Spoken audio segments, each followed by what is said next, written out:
आज दिन भर के मुख्य समाचार और बड़ी खबरों में आपका बहुत बहुत स्वागत है। शुरुआत करते हैं दोस्तों आज की पहली बड़ी खबर। भारत ने न्यूजीलैंड को 8 विकेट से हरा दिया। सीरीज में 2-0 की बढ़त बन गई है। गेंदबाजों के शानदार प्रदर्शन और रोहित शर्मा के अर्धशतकीय पारी के दम पर भारत ने न्यूजीलैंड के खिलाफ वनडे सीरीज का दूसरा मुकाबला 8 विकेट से जीत लिया है और इसके साथ ही भारत ने 3 मैचों की सीरीज में 2-0 की अजय बढ़त बना ली है। अब इस सीरीज का आखिरी मुकाबला 24 जनवरी को इंदौर में खेला जाएगा। आपको बता दें टीम इंडिया ने अपने घर में लगातार 7वीं वनडे सीरीज जीत ली है। बड़ी खबर है, यूट्यूब और ट्विटर पर अब नहीं दिखेगी पीएम मोदी पर बनी बीबीसी की डॉक्यूमेंट्री। केंद्र ने निर्देश जारी कर दिया है। केंद्र सरकार ने प्रधानमंत्री मोदी की आलोचना करने वाली बीबीसी की documentary India the Modi question के पहले एपिसोड को शेयर करने वाले यूट्यूब वीडियो और ट्वीट्स को ब्लॉक कर दिया है। सूचना और प्रसारण मंत्रालय ने इस मामले में संज्ञान लेते हुए निर्देश जारी किया है। समाचार एजेंसी एनआई के सूत्रों के हवाले से यह जानकारी मिली है। केंद्र ने यूट्यूब वीडियो के साथ ट्विटर को भी बीबीसी की डॉक्यूमेंट्री वाली वीडियो लिंक शेयर करने वाले करीब 50 से अधिक ट्वीट को ब्लॉक करने के निर्देश दिया है। वहीं यूट्यूब को यह भी निर्देश दिया गया कि अगर वीडियो को दोबारा उसके प्लेटफॉर्म पर अपलोड किया जाता है तो उसे ब्लॉक कर दिया जाए। बड़ी खबर है, मौनी अमावस्या को लेकर मौनी अमावस्या पर 1.5 करोड़ लोगों ने गंगा में डुबकी लगाई है। श्रद्धालुओं और साधु संतों पर हेलीकॉप्टर के जरिए फूलों की वर्षा भी की गई। श्रद्धालुओं के साथ साथ उप मुख्यमंत्री केशव प्रसाद मौर्य ने भी गंगा में डुबकी लगाई। प्रयागराज में चल रहे माघ मेला में मौनी अमावस्या पर 1.5 करोड़ लोगों ने गंगा और संगम में डुबकी लगाई है। यानी कई सालों बाद एक ऐसा योग बना कि मौनी अमावस्या और शनि अमावस्या एक साथ पड़ी है। इसलिए तटों पर श्रद्धालुओं की भारी भीड़ देखने को मिली। सुरक्षा के पुख्ता इंतजाम भी रखे गए। साथ ही अपडेट खबर है, जापान में 41 साल के ऊंचे स्तर पर महंगाई, गैस और बिजली की कीमतें बढ़ गई है। कमजोर करेंसी इसकी वजह बनी है और लोगों ने कहा कि बच्चे पालना भी मुश्किल हो रहा है। जापान का व्यापार घाटा भी बढ़ गया है। जापान में दिसंबर 2022 में महंगाई दर पिछले 41 सालों के उच्च स्तर पर पहुंच गई है और पिछले महीने जापान में महंगाई दर 4% रही और इस वजह से जरूरी सामानों के दाम आसमान छू गए हैं। महंगाई की वजह से लोगों को घर चलाने में भी दिक्कतें हो रही हैं और इस रिकॉर्ड तोड़ महंगाई का कारण कमजोर होती जापानी येन करेंसी और बढ़ते एनर्जी बिल्स को बताया जा रहा है। साथ ही दोस्तों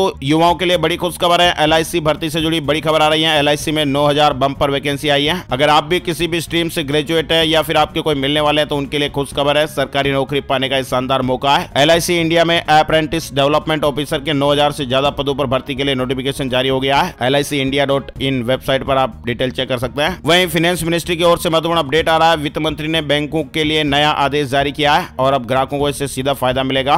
बैंकों को निर्देश दिया गया है कि हर गांव के 5 किलोमीटर के दायरे में कम से कम एक बैंक की मौजूदगी जरूर होनी चाहिए और इसका मकसद था कि किसान भाइयों को आसानी से लोन मुहैया हो और उनकी आर्थिक स्थिति मजबूत हो। वित्त मंत्रालय की तरफ से किसानों की आमदनी बढ़ाने पर लगातार फोकस किया जा रहा है और इसी को लेकर अब फाइनेंस मिनिस्ट्री की तरफ से बैंकों से देश के पिछड़े जिलों में लोन डिस्ट्रीब्यूशन बढ़ाने के निर्देश दिए गए हैं। वहीं श्रीलंका के बाद अब इस देश में भी हो सकती है पेट्रोल की किल्लत। केंद्रीय बैंक ने चेतावनी दी है। पाकिस्तान के बुरे दिन खत्म होने का नाम नहीं ले रहे हैं। पिछले दिनों पाकिस्तान के कुछ शहरों में आटे के लिए भी मारामारी मची थी। अब दूसरा संकट दरवाजे पर दस्तक दे रहा है। पेट्रोलियम डिवीजन ने स्टेट बैंक ऑफ पाकिस्तान को चेतावनी दी है और कहा कि पेट्रोलियम प्रोडक्ट के भंडार सूख सकते हैं क्योंकि बैंक आयात के लिए लेटर्स ऑफ क्रेडिट खोलने और पुष्टि करने से इंकार कर रहे हैं। वहीं बड़ी खबर है, देश के सबसे बड़े साहित्य सम्मान की घोषणा। हिंदी में अनुदित कृति के लिए 61 लाख रुपए का बैंक ऑफ बड़ौदा राष्ट्रभाषा सम्मान। लगता है कि आने वाला समय हिंदी और भारतीय भाषाओं का हो सकता है। अब भारत के सार्वजनिक बैंकों में से एक जिसने अपना पिटारा हिंदी साहित्य के लिए खोला है और इस सम्मान के तहत हिंदी में अनुदित और 2 साल के भीतर प्रकाशित कृति को 61 लाख रुपए तक की सम्मान राशि दी जाएगी और इस सम्मान का नाम होगा बैंक ऑफ बड़ौदा राष्ट्रभाषा सम्मान। ये पुरस्कार मूल रूप से क्षेत्रीय भाषाओं में लिखे गए चयनित उपन्यास के मूल लेखक और इसके अनुवादक साथ ही दोनों को ये प्रदान किया जाएगा। वही बड़ी खबर है, जन्नत की तस्वीरें। जम्मू कश्मीर और लद्दाख में जम गई है झीलें और नदियां। भारी बारिश और बर्फबारी की यहाँ पर चेतावनी चल रही है। जम्मू कश्मीर में शनिवार को मौसम सुबह से ही बदला बदला नजर आया।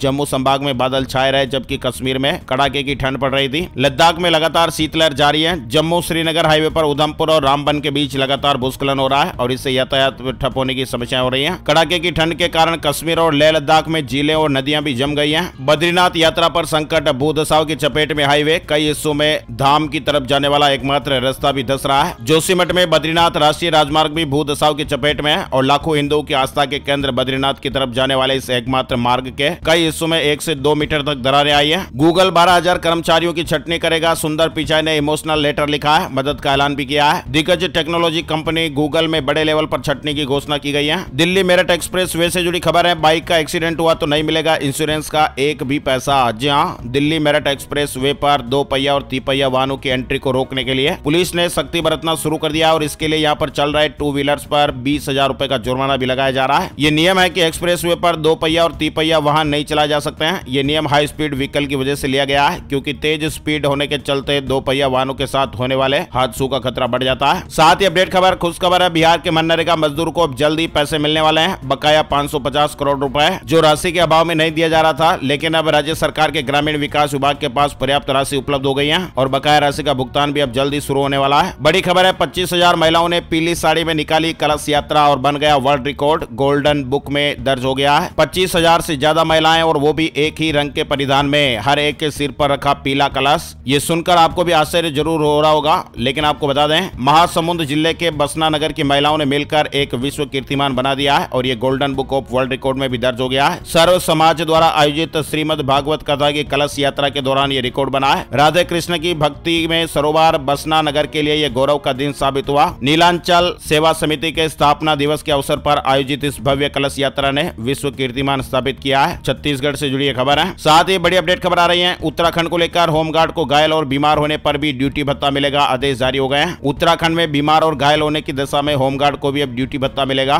शुक्रवार को शासन ने आदेश जारी कर दिया है। ये भत्ता अस्वस्थ होने की दिशा में होमगार्ड को 6 माह तक मिलता रहेगा और 6 माह के बाद फिर भत्ता नहीं मिलेगा। झारखंड पुलिस के बच्चों के लिए स्वास्थ्य और शैक्षणिक सुविधाएं बहाल होगी, सीएम हेमंत सोरेन ने बड़ा ऐलान किया है। मुख्यमंत्री हेमंत सोरेन ने कहा कि राज्य के सभी पुलिस लाइनों, वाहनियों, कैंपों, ट्रेनिंग सेंटरों, पिकेट और इससे जुड़ी दूसरी इकाइयों का अगले 2 वर्षों में कायाकल्प किया जाएगा। वाहनियों, कैंपों और पुलिस लाइन आदि में पुलिस कर्मियों के लिए जिम की व्यवस्थाएं भी होगी ताकि वे चुस्त दुरुस्त रह सकें। साथ ही इनकी स्वास्थ्य सुविधा व इनके बच्चों के लिए शैक्षणिक सुविधा भी बहाल की जाएगी। बड़ी खबर आ रही है, किसान भाइयों को मोदी सरकार बजट में बड़ा तोहफा दे सकती है। पीएम किसान योजना में अब 6 की जगह 8,000 रुपए मिल सकते हैं। इस तरह की बातें और चर्चाएं चल रही है और मीडिया रिपोर्ट्स में खबरें भी आ रही हैं। गूगल करके आप सर्च कर सकते हैं, इस तरह की खबरें हैं। साथ ही अपडेट खबर देख पा रहे हैं, वेदर अपडेट को लेकर दिल्ली में 3 दिन छाए रहेंगे बादल। हिमाचल प्रदेश और उत्तराखंड में भारी बारिश होने का अनुमान है। मौसम का ताजा अपडेट आया है। उत्तर भारत के विभिन्न राज्यों में तापमान गिरने के बाद लोगों को ठंड से राहत मिली है, लेकिन इसी बीच मौसम विभाग के अनुसार आने वाले दिनों में मौसम एक बार फिर करवट लेगा और राजधानी दिल्ली समेत कई राज्यों में बारिश होने की संभावना है। आईएमडी द्वारा जारी किए गए नए मौसम बुलेटिन के अनुसार पश्चिमी विक्षोभ के कारण 24 और 25 जनवरी को जम्मू कश्मीर, हिमाचल प्रदेश और उत्तराखंड में भारी बारिश होने की संभावनाएं हैं। साथ ही राजस्थान कम्युनिटी हेल्थ ऑफिसर परीक्षा की तारीख घोषित हो गई है। वहीं जयपुर में पत्तू की तरह 5 मंजिला बिल्डिंग गिराई गई। पेपर लीक मास्टरमाइंड की कोचिंग के पास वाली बिल्डिंग पर भी बुलडोजर चला है। वहीं दोस्तों जेईई मेन 2023 से जुड़ी खबर है। एनटीए ने एक नई व्यवस्था लागू की है। अब पेपर के 2 दिन पहले ही जेईई मेन के प्रवेश पत्र जारी होंगे।